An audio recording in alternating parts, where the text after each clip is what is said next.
Mi presento, sono Sandro Dal Piano, sono direttore della comunicazione di ENAIP Veneto e oggi in questo incontro trattiamo un tema molto importante e strategico che è legato al mondo del lavoro e alla digital transformation. Il titolo dell'incontro appunto riguarda proprio questa trasformazione digitale che ci sta coinvolgendo tutti quanti e come questa impatta nelle vite di ciascuno di noi e in particolare nel mondo del lavoro. Mi riaggancio a quello che dicevo prima al discorso che Ursula von der Leyen, la Presidente della Commissione europea, il 16 settembre, quindi recentemente, ha fatto appunto nel discorso sullo Stato dell'Unione, sottolineando alcuni punti che ci hanno molto colpito. Nel progetto, in questa strada che sta tracciando di linea di progettualità e di lavoro, quindi dei programmi dell'Unione Europea chiamata Next Generation, ci colpiva come lei diceva, vogliamo costruire un'Europa più verde, più resiliente, quindi che si adatti ai cambiamenti e soprattutto più digitale. E questo naturalmente a caduta passa nel mondo del lavoro e prima ancora nel mondo della scuola. I due punti importanti erano costituire questo Green Deal, questo enorme progetto di rendere più verde il nostro sistema economico e naturalmente la nostra società e poi naturalmente di costruire di governare la trasformazione digitale, costruendo infrastrutture, supporto per i dati e tecnologia e, ripeto ancora a ricaduta, lo sviluppo delle competenze. Io passo la parola per un saluto a Don Alberto Poles. Don Alberto è il presidente di Forma Veneto, correggimi se sbaglio, che rappresenta il 95-96% del mondo della scuola, della formazione professionale, per un saluto istituzionale. Prego, Don Alberto. Buongiorno a tutti, grazie intanto per l'invito a questo evento di apertura del Job e Orienta.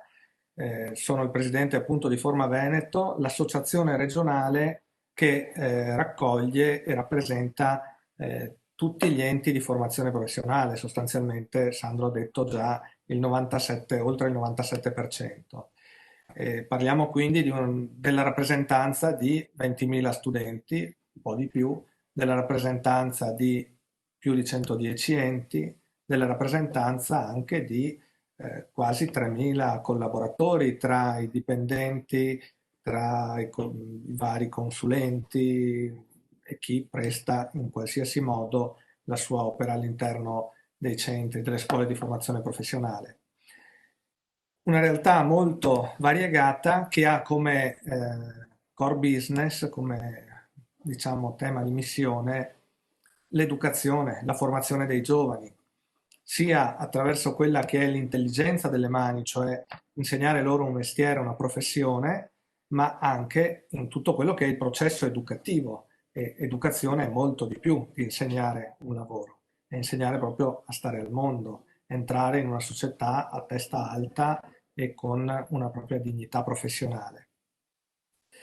Sono molto contento di partecipare a questo evento sul tema della digital transformation, perché è un tema ovviamente attuale, non sono io a doverlo dire, lo sappiamo tutti, è un tema che anche nel momento del Covid ha avuto la sua centralità. Pensate a come tutto si è trasformato in digitale, questa stessa celebrazione, diciamo, del Job e Orienta, che normalmente ci vedeva in presenza a Verona nei locali della fiera, oggi ci vede ognuno seduto nel proprio ufficio per condividere un po' alcune riflessioni sui vari temi nell'ambito educativo. Voi pensate alla corsa che hanno fatto tutte le scuole della formazione professionale in primis, per trasformare tutto il processo formativo e didattico in lezioni a distanza. Esisteva già la didattica a distanza, certo, e i corsi di FAD già si facevano, certo, ma non avevamo ancora un sistema completo di istruzione che si basasse sul digitale. tanti piccoli esperimenti, tante piccole esperienze spot, magari anche che sembravano all'avanguardia, arriva il Covid e in un attimo il mondo si trasforma in mondo digitale.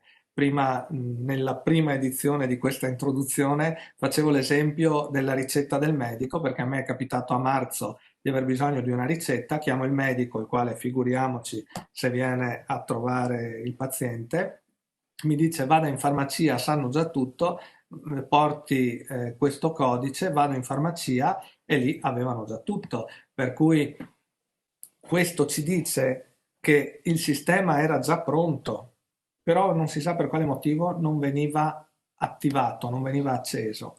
Quindi eravamo pronti al digitale, ma restavamo chiusi nelle nostre abitudini. Il Covid ci ha aiutato a superare un po' le abitudini. Allora vorrei entrare proprio nel tema della digital transformation, ma condividendo quelli che sono i miei pensieri, così senza pretesa di portare chissà quale apporto al dibattito, invece che i nostri relatori poi svilupperanno in modo competente e approfondito.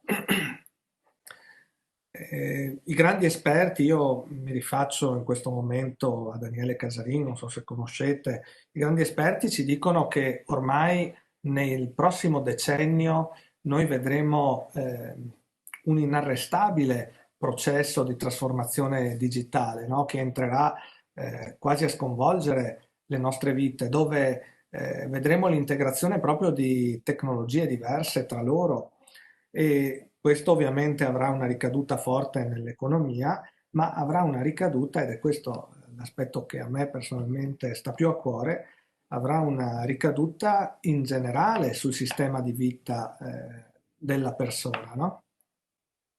Pensiamo solo che l'ottimizzazione così dei tempi, dei processi di produzione porterà ad avere probabilmente più tempo per sé, più tempo da stare in casa con la famiglia, eccetera, eccetera, no? Allora già questo ci dà un indizio del fatto che la digital transformation è un'opportunità perché deve avere una ricaduta sull'essere umano. Cioè qui non dobbiamo perdere la dimensione umana, no? La digital transformation è fatta di tanti termini che adesso cominciano a essere, o forse lo erano già, applicazione nelle nostre lezioni nelle scuole professionali, no? Beh, l'intelligenza artificiale, AI, tutti quanti ne parlavano, machine learning, ML, la customer experience, tanti termini, multi-cloud, tanti termini che sì, facevano parte delle lezioni, adesso si stanno concretizzando in modo inequivocabile. Abbiamo visto anche, scusate se sembra slegato, ma tra un po' arrivo alla mia conclusione, abbiamo visto nella storia uno sviluppo dell'industria, per cui dall'industria 1.0, quella della meccanizzazione, l'industria 2.0, quella della produzione di massa, l'industria 3.0, quella dell'automazione e dell'informatica, l'industria 4.0 che sembra il punto d'arrivo, quella dei sistemi informatizzati, dell'internet delle cose, delle reti di dati. E io dico, la digital transformation ci deve portare al 5.0, all'industria 5.0, alla scuola 5.0 per noi operatori dell'istruzione e della formazione. E che cos'è la differenza? La differenza non sono quelle parole inglesi che ho citato poco fa. La differenza è ridare la centralità all'individuo, all'essere umano, per cui tutta la progressione, tutto il progresso deve essere finalizzato al far star bene la persona. Prima si parlava, Sandro, non ricordo se adesso, scusate se noi avevamo ripetuto questi interventi prima, no? Avevi parlato del più verde, più digitale. Il più verde è nell'ottica ovviamente green, dell'ecologia, ma anche l'ecologia della persona che deve stare meglio dentro al mondo. Ecco, io concludo perché ho parlato anche troppo, perché siamo in ritardo, voglio lasciare spazio a chi poi svilupperà il tema, ma concludo proprio con questo auspicio che anche questa edizione di Job Orienta e questa prima relazione, questo primo webinar ci possa portare a ricomprendere e valorizzare la centralità del ragazzo, del discente, ma della persona nel processo educativo e di trasformazione digitale. Vi ringrazio e vi saluto. Bene, grazie Don Alberto, ci hai dato delle suggestioni, naturalmente le prendiamo e le tratteremo fra poco con Davide Dalmaso, Gianni Potti, Roberto Santolamazza, ma prima di passare la parola a Giorgio Sbris, nostro amministratore delegato di ANIP Veneto e presidente di EVTA, proprio sulle ultime parole che hai detto, cioè quelle di mettere al centro la persona, faccio vedere un video che è il nostro nuovo modo di comunicare la formazione, almeno come lo interpretiamo. Condivido questo video, per cui prego loro che ci ascoltano, ecco, di alzare un po' il volume.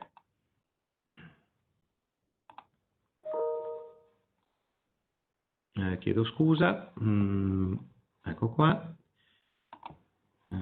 ottimizzo le immagini, il movimento video e condivido. Buona visione intanto.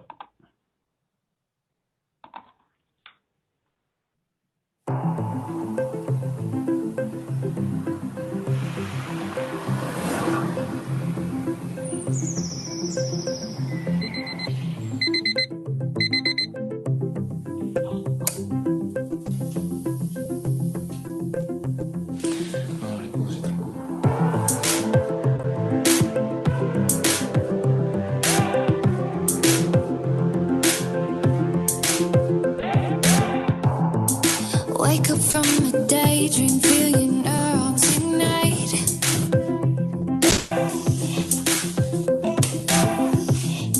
Levitate your body, thoughts and limbs reunite. So come on, come on, come on, rock a two-step, shake them bones.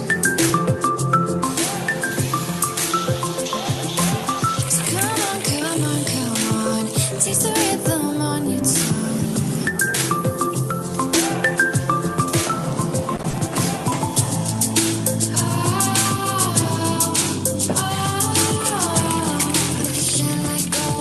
Make it shine like gold.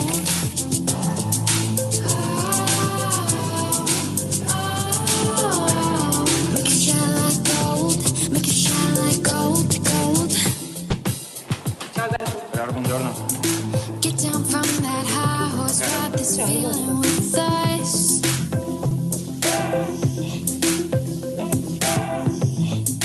Wear it like a crown to sunshine fades into dusk. Ciao Alberto, buongiorno. Come stai? Come on, come on, come on, rock a two-step, shake them bones. So come on, come on, come on, taste the rhythm on your tongue.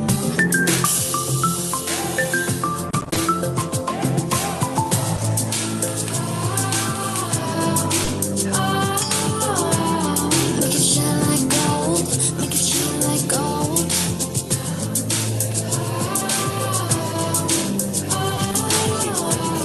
Make it shine like gold. Make it shine like gold, gold. I say the lights changing. I say the lights changing.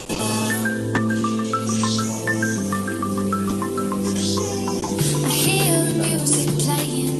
I hear it playing in my mind.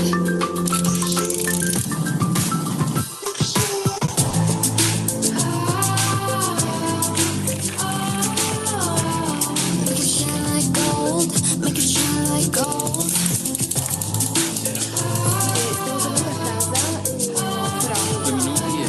Make it shine like gold. Make it shine like gold, gold.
Ecco, ritorniamo online. Avete visto questo video dove abbiamo proprio, prendendo spunto da quello che dicevi poc'anzi, Don Alberto, messo al centro le vite delle persone. Tre protagonisti che Francesca, la giovane chef che inizia inizio di carriera, Vittorio, l'imprenditore, giovane imprenditore che però fa un lavoro di artigiano di altissima qualità, i telai per bici che vengono esportati in tutto il mondo, che sta innovando moltissimo, che è in contatto a sua volta con gli strumenti digitali, con quello che rappresenta un formatore, i nostri formatori nei centri di formazione professionale, che usano in maniera spinta il digitale, compreso anche, hai visto, la formazione a distanza.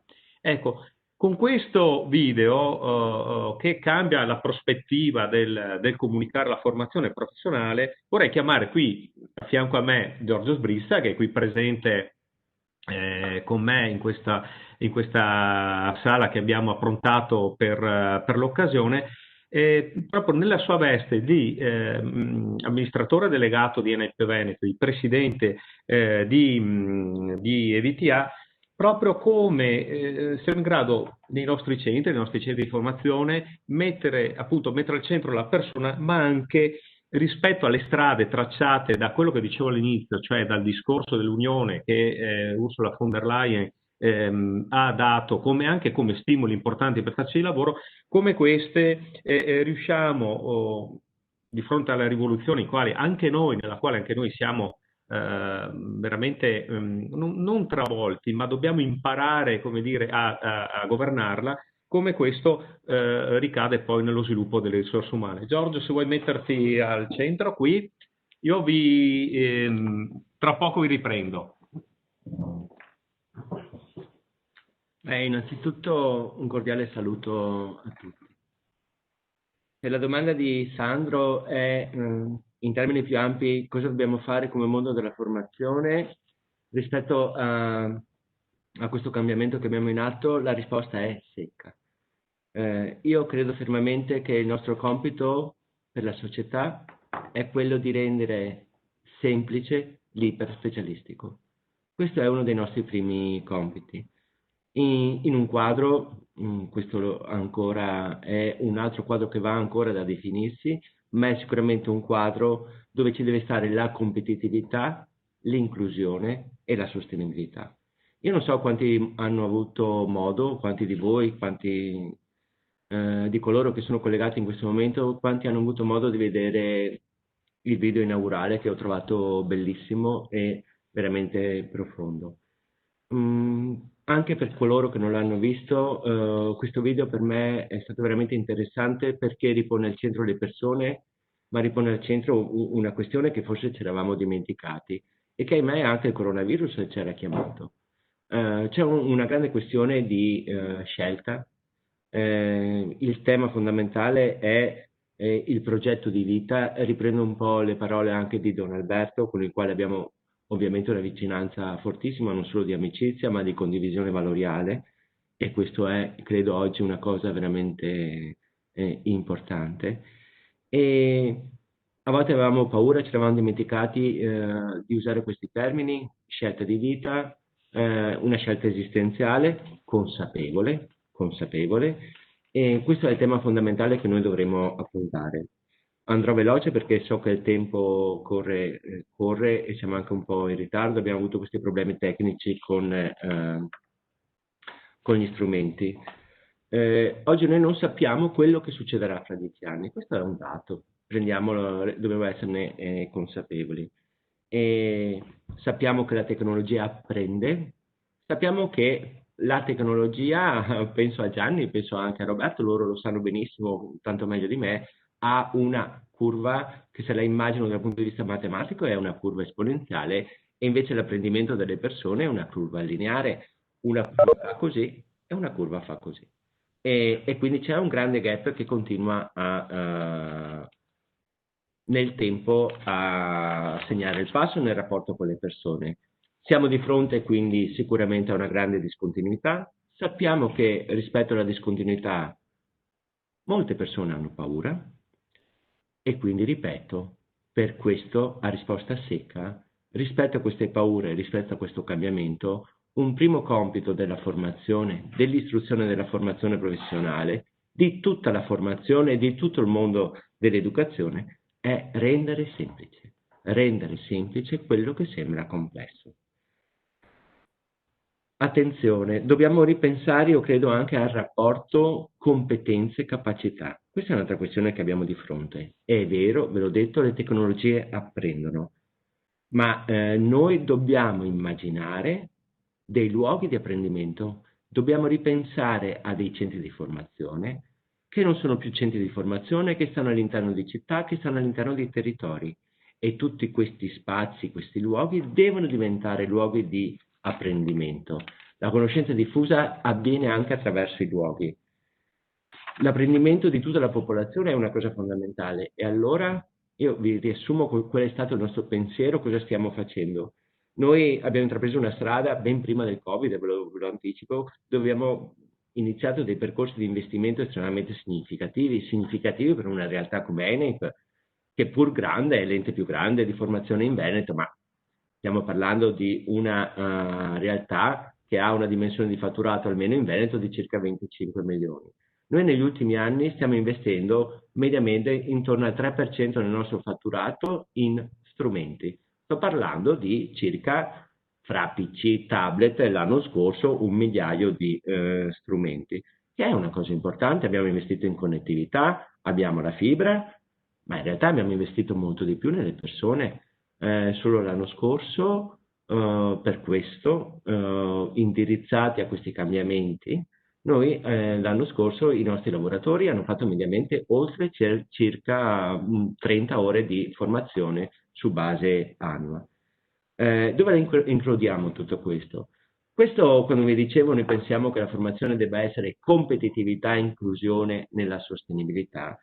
Credo che in questo momento sia importante dare le risposte rispetto a un futuro che, ripeto, non conosciamo, e quello che emerge in continuo è che molti stanno sperimentando e non abbiamo ancora trovato le strade giuste, e il rischio che corriamo è di dare risposte a domande che sono cambiate. Le domande sono quelle di ieri, le risposte non possono essere quelle che noi davamo a domande che oggi sono quelle di oggi e del domani. L'invito forte è anche in questo percorso ci deve ritornare l'umanesimo, ci deve ritornare un pensiero di economia di sostenibilità, ma con grande attenzione anche all'inclusione, perché oggi abbiamo visto i limiti che noi che abbiamo corso, e i limiti sono quelli nella formazione a distanza di chi non ha voglia di studiare e dove questi strumenti non rispondono, di chi ha difficoltà a connettersi, e questo peggio che peggio, e questo non è rivolto solo ai giovani, questo vale ancora di più per gli adulti. Credo che questo sia il compito che noi abbiamo. Io credo che uno dei primi compiti sia sicuramente quello di rialfabetizzare la nostra popolazione, giovani e adulti, su tutti i temi del digitale. Grazie a tutti.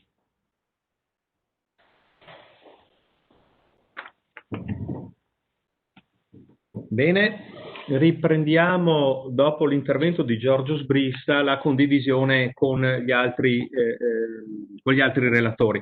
Allora, investimenti avete sentito anche importanti, che per noi di Enep riguardano 18 centri di formazione professionale nel Veneto, ma so che anche tutta la nostra rete, che è presente in molte regioni italiane, su questi temi sta investendo in maniera importante.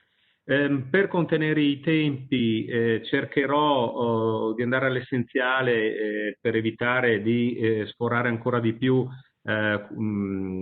rispetto ai problemi che ci sono stati dal punto di vista tecnico. Cercherò di concentrare le domande partendo da Davide Dalmaso, il più giovane dei relatori, e successivamente con Gianni Potti e Roberto Santolamazza chiuderemo questo incontro. Io vi prego di rimanere collegati perché adesso entriamo, dopo questa parte introduttiva, sui temi proprio della trasformazione digitale. Con chi lo facciamo? Per primo col più giovane. Davide Dalmaso, ci conosciamo da un po' di tempo, è stato, pensate, definito dalla rivista Forbes, chi nel mondo dell'economia e aziendale conosce Forbes sa che un po' è soprattutto conosciuta per le classifiche che Forbes fa sistematicamente, non solo per il più ricco, ma anche per il più talentuoso. Davide è stato definito nell'ambito del suo settore, cioè quello della formazione, l'under 30 più promettente, uno tra i primi under 30 più promettenti in Italia. È fondatore del Movimento Etico Digitale, quindi anche una non profit che si occupa proprio di divulgazione e di educazione digitale corretta, quindi non solo per condannare le cose che non vanno, ma anche per evidenziare gli elementi positivi. In più è un social media coach, cioè praticamente aiuta le imprese a approcciarsi, a entrare in questo mondo e a governarlo naturalmente in chiave di business. Davide, ci conosciamo come dicevo da un po' di tempo e potresti portarci, tu sei nato praticamente, sei tra i millennials e la generazione Z e stai facendo un po' da portavoce anche per la generazione Z rispetto a alcune tematiche importanti. Noi baby boomers, guardo Gianni Pozzi, Roberto Santalamazza e il sottoscritto, naturalmente abbiamo l'onere di darvi il testimone di quello che siamo riusciti a creare. A voi giovani, voi nel senso tu e le persone a cui ti rivolgi, proprio anche di prendere questo testimone e farne una società più equa, più giusta e soprattutto più accessibile al digitale. Io volevo che raccontassi un po' la tua esperienza, soprattutto anche se ci parlassi di come questo tema lo stai portando avanti, soprattutto come vedi questo rapporto tra il mondo socio-economico del quale diciamo hai potuto vedere e sei un po' quello rappresenti chi erediterà quello che è stato fatto finora e come lo vedi in prospettiva futura. E poi passiamo proprio a Gianni Potti che tra l'altro ci presenterà una novità assoluta in anteprima. Prego Sì, Davide.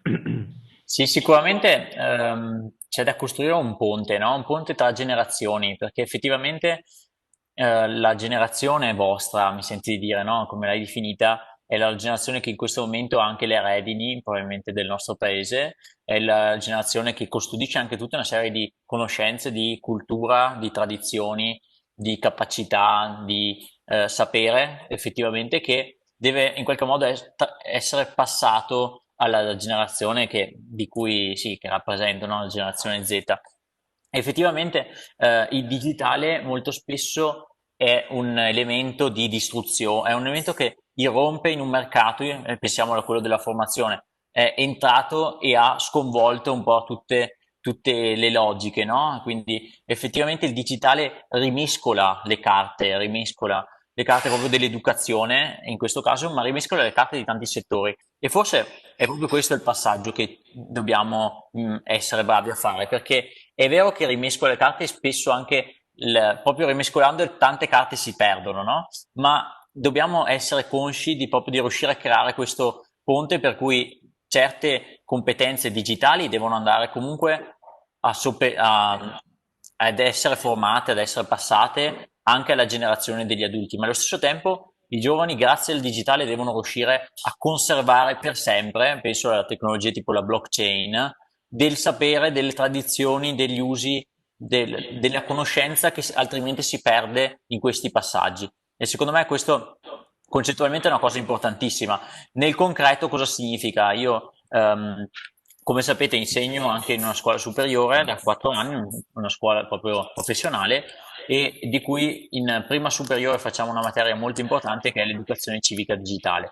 L'educazione civica digitale cosa significa? Conoscere le potenzialità e i rischi del web, sapere l'importanza della propria reputazione e riuscire a usare il web in modo positivo per la propria carriera. E secondo me questo tipo di approccio, questo tipo anche di cambiamento che bisogna in qualche modo mutare, no? Bisogna iniziare a fare, è proprio dal subire il web come utenti passivi ad a diventare degli utenti proattivi, degli utenti che creano qualcosa, che creano la loro pagina, mettono in luce una loro passione, creano quel famoso ponte tra le generazioni. Adesso quindi ti ho un po' rivelato quale sarà probabilmente il mio prossimo progetto che con il Movimento Etico Digitale, che è una no profit che si occupa proprio di parlare di potenzialità e rischi del web delle scuole, tenteremo di fare un ulteriore progetto su questo ponte tra generazioni, perché secondo me è una cosa che o ci impegniamo, mi domando sempre questa cosa, no? Se non lo facciamo noi adesso, chi lo fa? Non possiamo sempre passare il testimone sperando che arrivi qualcuno che faccia il cambiamento al posto nostro. E quindi secondo me è il momento giusto per riuscire a costruire questa connessione. Se non ora quando, diremo, ecco, senza fare citazioni di altra natura. No, tu giustamente dicevi, c'è questa necessità anche di un passaggio di consegne, come un po' avevo detto, e l'hai sottolineato, ma visto la tua esperienza anche di formatore, secondo te quali sono le competenze che vedi che mancano nei ragazzi, invece quali sono quelle che al giorno d'oggi, sapendo che tra le persone collegate con noi ci sono molti studenti, quelle che invece secondo te sono, come dire, sono più evidenti rispetto a, per esempio, anche alla mia generazione, non solo nell'uso di queste tecnologie, ma magari nell'attenzione, nella modalità, visto che ne incontri tanti ogni giorno. Ma sicuramente un punto a favore è la facilità che ha la generazione Z nel risolvere certi problemi tecnici, ma semplicemente perché sono cresciuti usando tanto questi dispositivi e quindi hanno una maggiore propensione, mi sento di dire, nel sistemare certe cose, nell'andare a fondo in certe tecnologie. Ma allo stesso tempo, guarda, un punto che per me lo vedo molto spesso nelle aziende con cui lavoro, sia grandi sia piccole, quindi sì, dalle piccole alle grandi veramente, è che la generazione Z ha delle difficoltà nella parte di comunicazione, di rapporto interpersonale, quindi nella comunicazione vis-à-vis piuttosto che nel riuscire ad esempio a rispondere in maniera formale ad una persona, al potenziale cliente che magari ti scrive sul sito web, ad esempio, ti scrive una mail, questo tipo di comunicazione non siamo stati abituati ad impararla perché siamo cresciuti in un'era, io penso, io ancora ho visto l'ultima parte dell'era dei messaggi a 15 centesimi in poi, no? Adesso chiaramente la maggior parte della generazione Z non ha neanche visto questo, è entrata nell'era di WhatsApp direttamente. E quindi siamo cresciuti comunque in un'era in cui si risponde, per rispondere a un messaggio si manda, cioè per rispondere a un contenuto si mandano 10 messaggi a pezzettini, eccetera, no? E questo però vuol dire che secondo me la generazione, ad esempio, di quelli più adulti hanno una maggiore sensibilità commerciale, una maggiore sensibilità nella comunicazione di questo tipo che va assolutamente trasferita. Perché altrimenti, guarda, mi capita molto spesso, ci sono tantissime aziende in Italia e tantissime che ne incontro che effettivamente vogliono assumere delle persone per occuparsi del tema digital, social, eccetera, ma quando hanno di fronte una scelta, se io guardo le soft skills, quindi le capacità della persona, la scelta, ad esempio, cioè la capacità di dialogare, di scambiare di messaggi come questi che abbiamo detto, ricade chiaramente nella generazione di più adulti, sebbene magari non hanno una capacità tecnica superiore ai giovani. Bene, grazie intanto di questo tuo intervento, ma mi hai dato un assist non da poco per passare la parola proprio a Gianni Potti, perché Gianni Potti, tra le tante cose che fa, è attivo, è fondamentalmente un imprenditore che si occupa tra l'altro di comunicazione, quindi una delle skills che tu, Davide, dicevi sulle quali bisogna insistere, e anzi che vedi che forse è più materia per gli adulti, diciamo noi della nostra età, piuttosto che per i giovani. Ma condivido, e qua Gianni Potti, ecco una breve presentazione di Gianni Potti. Gianni Potti, vi dicevo che è un imprenditore che si occupa di comunicazione, in particolare di digitale, è attualmente presidente del Confindustria Servizi Innovativi e Tecnologici, quindi un osservatorio e un mondo di relazioni importantissimo a livello nazionale. tra le varie cose, io sinceramente sono molto contento di poter dialogare con te, Gianni, perché hai fondato molte realtà, una fra tutte mi viene in mente il Talent Garden, ma anche come imprenditore e partner di Digital Magic, cioè realtà che stanno, come dire, agendo in maniera profonda sia nel settore economico sia nel sostegno invece di idee e di start-up. Condivido però una cosa, Gianni, che eccola qua, ehm, vediamo se riesco a farvela vedere. Vedo che sia un po', scusatemi perché c'è un po' di latenza nel... Eccola qua. No, interrompo. C'è un po' di latenza nella linea della piattaforma, vedo finché magari parliamo di condividerla più tardi. Gianni, tu ci stavi, come dire, parlando prima, finché eravamo fuori onda, di una novità, che è il tuo sforzo, chiamiamolo editoriale, e ci hai parlato di quello che presenterai i primi di dicembre del tuo prossimo libro che si intitola Industria 4.0, storia di macchine e di uomini. E francamente sono molto curioso di questo perché non dimentichiamoci che questa rivoluzione digitale non riguarda solo le imprese che sviluppano servizi digitali, ma permea e si inserisce anche nelle cosiddette imprese, tra virgolette, analogiche, quindi le imprese metalmeccaniche, piuttosto che di servizi, piuttosto che di produzione di beni e consumi in senso lato. Niente Gianni, la parola a questo punto a te e soprattutto, visto che ne parlavamo giusto ieri, come sta cambiando l'economia tradizionale l'inserimento delle tecnologie digitali. A te la parola. Grazie Sandro e un saluto a chi ci ascolta. Forse possiamo togliere, perché ho una copia casomai del libro da mostrare in diretta e risparmiamo lo schermo. Ecco, sto cercando proprio di chiudere, purtroppo non mi dà la possibilità, si è impallato, non mi risponde, quindi non vorrei, aspetto che termini e poi cerco di chiudere perché non vorrei bloccare la chat stessa. Scusatemi, ma proprio non mi consente di togliere di interrompere la condivisione. Se Gianni vuoi continuare Sì, cortesemente. allora dico due cose su questa iniziativa del libro che è in libreria oggi e anche a farla apposta, e quindi mi fa molto piacere anticiparlo qui a Job Orienta. I due concetti che voglio esporre sono i seguenti. Nel libro, tra le tanti argomenti che riguardano l'industria 4.0, io sottolineo il titolo Storia di macchine e di uomini, proprio a sottolineare che hanno fatto dell'uomo la fabbrica 4.0. Roberto Santolamazza lo sa anche molto meglio di me.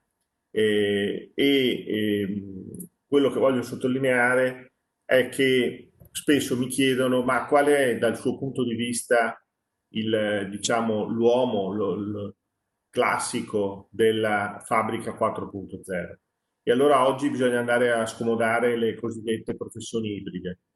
Io credo che servano competenze sicuramente di ingegneria gestionale, sicuramente competenze di economia, di numeri, di finanza, una spolverata di questo tema, e ovviamente forti competenze digitali e di IT. Ecco, le nostre università non stanno sfornando ancora figure di questo tipo, quindi siamo decisamente in ritardo e quindi bisogna credere sulle professioni.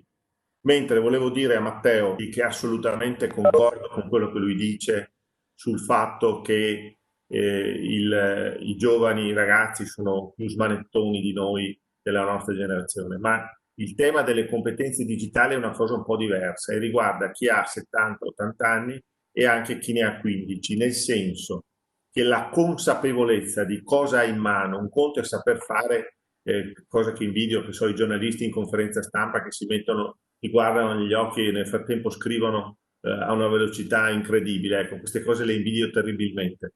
Ma queste sono abilità tecnologiche che sicuramente sono più favoriti i ragazzi della generazione Z e anche di quelle successive, in cui il telefono è quasi una desidenza del corpo. Ma il vero tema, la sfida, è andare oltre, cioè la consapevolezza di cosa utilizzi con il tuo telefono smartphone e soprattutto avere la conoscenza delle possibilità, dei rischi e tutto quello che c'è dietro. Ecco perché noi abbiamo preso un'iniziativa di legge che stiamo portando ai 2 rami del Parlamento, perché il coding, che è un modo di pensare, non è solo programmare, diventi materia di studio a scuola, in tutte le scuole di ogni ordine e grado. Questa è la proposta che è partita da Digital Meet, ci lavoreremo nei prossimi mesi e vediamo se questo paese riesce a fare un salto in avanti.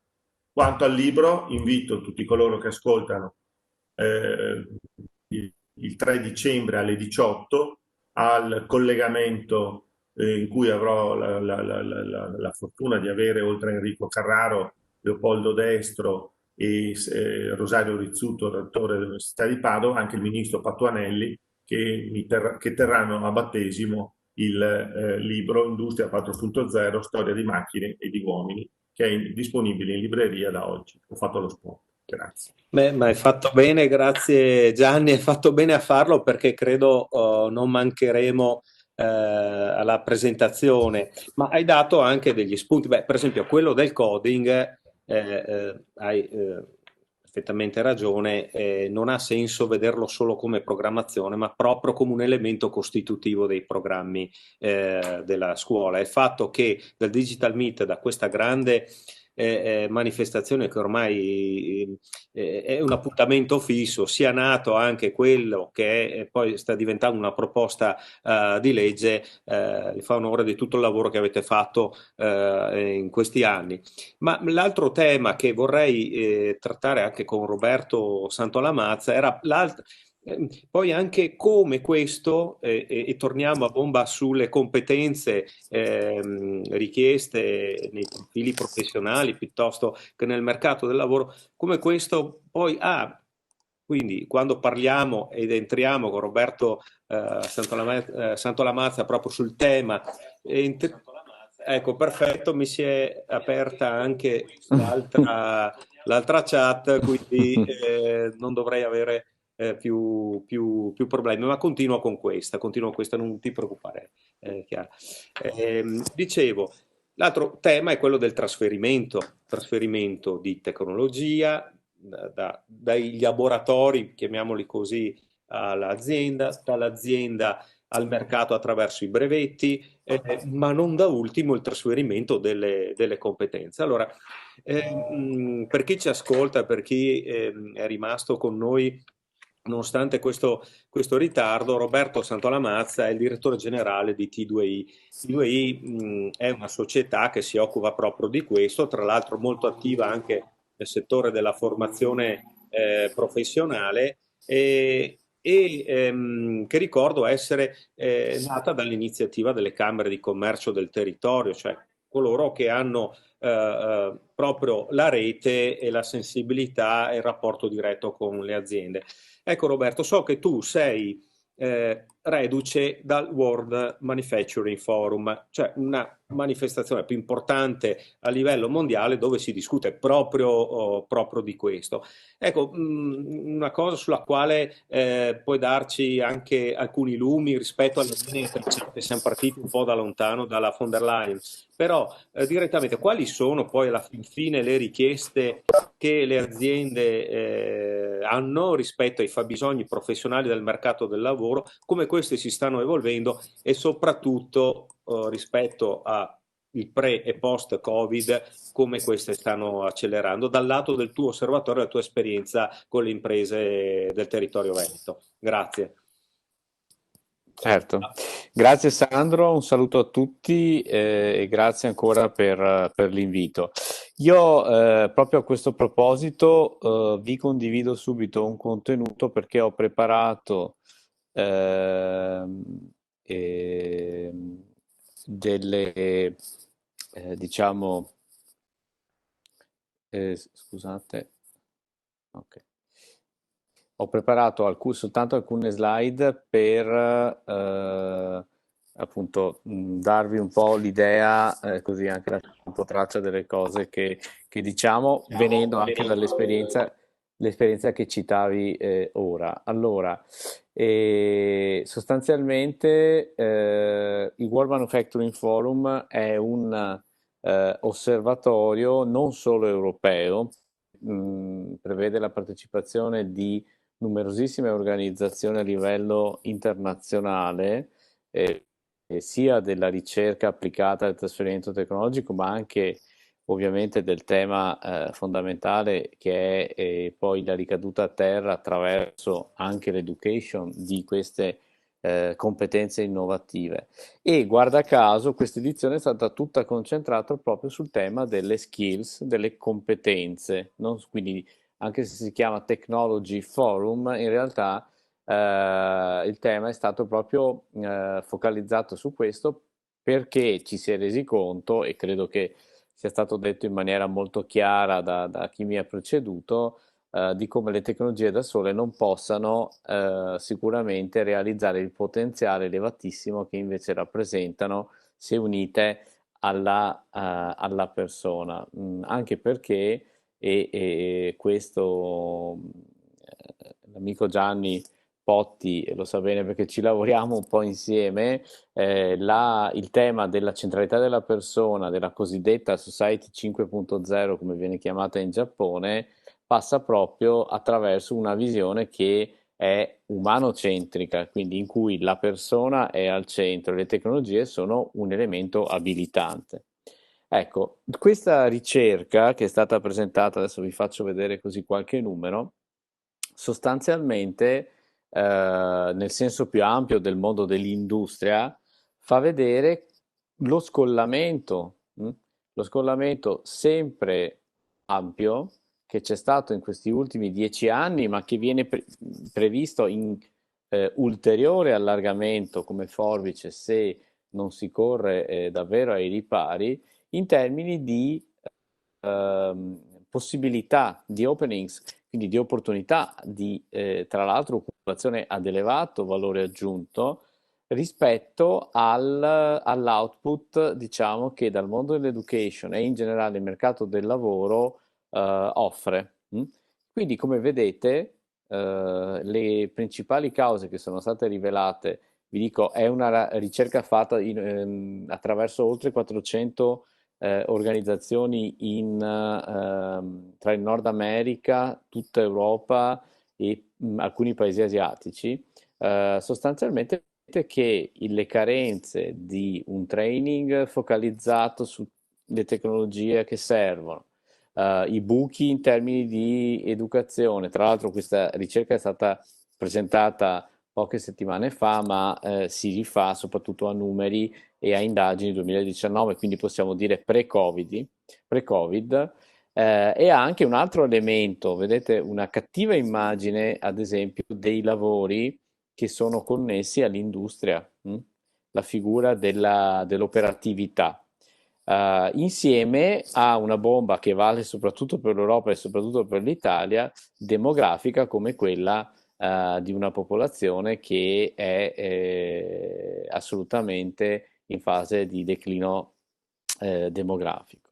E in generale anche l'ultima voce, il fatto di essere tutto sommato popolazione, parlando di persone che fanno un'attività professionale nel mondo dell'industria, quindi tipicamente con percorsi di preparazione professionale, e anche da un punto di vista socio-economico, diciamo, viene rilevato in moltissimi paesi che si tratta di una popolazione sottorappresentata, in quanto, concedetemi la licenza poetica, ci sono professioni e a campi di occupazione che vengono considerati socialmente molto più fighi. Quindi ecco, il fatto di, grazie al digitale, capire che l'operaio con le unghie nere, tanto per intendersi, non esiste più e che il presidio di una macchina, di un sistema connesso 4.0 di produzione è un lavoro ad altissima intensità tecnologica e di contributo personale, significa anche spostare alcuni paradigmi che, ahimè, derivano da 20 anni di, concedetemi, anche demonizzazione di alcuni aspetti del sapere e della preparazione tecnico-professionale, che porta e ha portato soprattutto anche nel nostro paese, se pensate in questa regione che del manufacturing è una delle regine, a questo mismatch. D'altra parte, ecco, un altro paio di figure che mi sembrano molto interessanti, una valutazione, e ripeto, siamo al pre-Covid qui, perché è fine 2019, inizio 2020, una stima da parte di molti manager, anche di grandi aziende, del potenziale costo in termini di punti di PIL per questa forbice, per questa scarsa aderenza tra l'offerta e la domanda di competenze, parlando di industria 4.0. E quindi, vedete, ovviamente minore capacità di soddisfare i clienti, o in generale, e questo è un problema atavico per l'Italia, minore produttività e soprattutto scarsa capacità di essere competitivi e innovativi. Quindi questa cosa vuol dire davvero un impatto pesante proprio sul paese, sull'economia del paese. Ecco, qui vi ho voluto citare una frase che ha circa poco più di 100 anni, ma credo che ben si adatti, no? Perché l'ha detta Lenin, ovviamente in occasione della rivoluzione d'ottobre, ma credo che quello che è già stato in qualche modo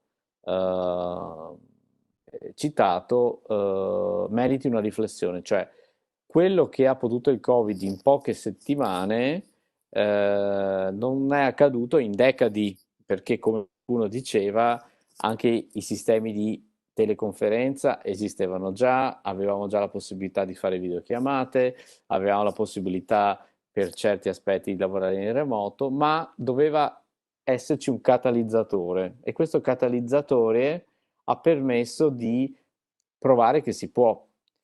Il tema è che siamo a metà del guado, nel senso che soprattutto per le organizzazioni più piccole, le piccole imprese, il rischio è di tornare indietro, nel senso che passata la tempesta, torni a schemi in cui il valore è nel controllo e non nell'obiettivo, come significa davvero fare smart working, anche se questo aggettivo è molto abusato. Ecco, le 10 competenze necessarie, qui vi ho fatto un sunto di un report che potete scaricare dal sito del World Manufacturing Forum di 200 pagine, ma vi ho fatto un iper riassunto con una piccolissima chiosa a destra. È stato riassunto in 10 punti. Quali sono le 10 competenze necessarie al lavoro di oggi? Ecco, quello che, essendo un documento internazionale in inglese, ma penso che non ci siano grandi temi, altrimenti l'11ª o la competenza numero 0 è l'inglese, diciamo, è la cosiddetta, l'inglese dell'italiano in termini di sfumature, digital literacy, che vuol dire non essere un tecnico super specializzato in tutte le tecnologie digitali, anche perché, lo dico chiaramente, sarebbe impossibile, ma avere delle capacità di interagire, di creare dei frame di riferimento rispetto alle tecnologie, di capire quali sono le potenzialità di esse per il proprio business, approfondendo in maniera verticale poi ovviamente quelle di cui ci si occupa direttamente. Questo vuol dire, per vederla dal punto di vista del formatore, soprattutto far imparare le persone a imparare continuamente, perché l'evoluzione, proprio l'esponenzialità delle tecnologie fa sì che sarà impossibile immaginare di essere dominatori di una tecnologia e soprattutto che questo valga sul lungo termine. Quindi il tema è l'immagine che io uso sempre, è quella dell'onda, essere capaci a surfare, perché bisogna rimanere aggiornati, capendo, ma avendo la capacità soprattutto di capire le potenzialità delle tecnologie. Poi sulle cose veramente verticali acquisire anche una profondità diversa. Il termine è la capacità di interpretare dati, perché si parla molto, ad esempio, di IoT, di raccolta di dati, di big data, eccetera, eccetera, ma in realtà il tema vero è creare poi modelli di interpretazione, intelligenza artificiale, eccetera. Il tema vero è crearsi dei modelli, soprattutto capendo quali informazioni mi servono e quali dati mi servono e quali informazioni mi serve estrarre da questi dati e in che modo. Significa lavorare molto su capacità di analisi e di modellizzazione. Problem solving, voi qui tra queste 10 trovate molte cosiddette skills, quindi non necessariamente competenze di tipo tecnico, ma sempre più legate a una componente creativa, e qui torna la centralità dell'uomo, perché la creatività sappiamo è qualcosa che è irriproducibile da un punto di vista dell'automazione.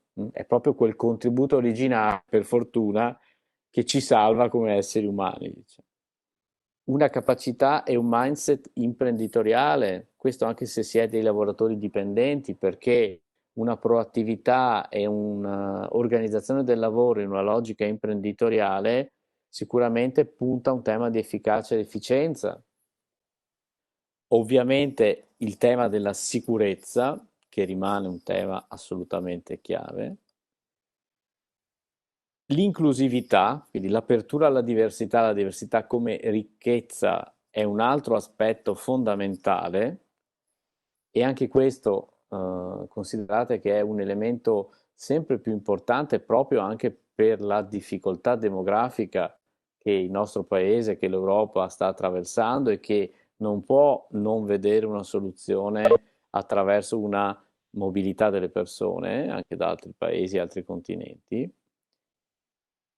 La consapevolezza dei rischi, perché chiaramente il digitale non fa male, diciamo così, e i rischi connessi al digitale sono anche elevatissimi, quindi l'importanza di essere consapevoli e ovviamente avere le giuste competenze anche qui di frameworking, per capire quali sono i rischi a cui ad esempio mi posso sottoporre affrontando una condivisione di dati, ad esempio.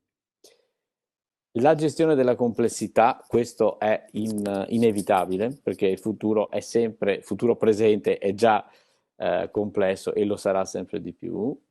Capacità di comunicazione, che vuol dire anche sapersi rapportare anche non solo con altri esseri umani, ma anche con tecnologie che adesso sono ancora un po' all'inizio, pensiamo ai chatbot, ma che sempre di più e con velocità esponenziale attraverseranno la nostra strada tutti i giorni.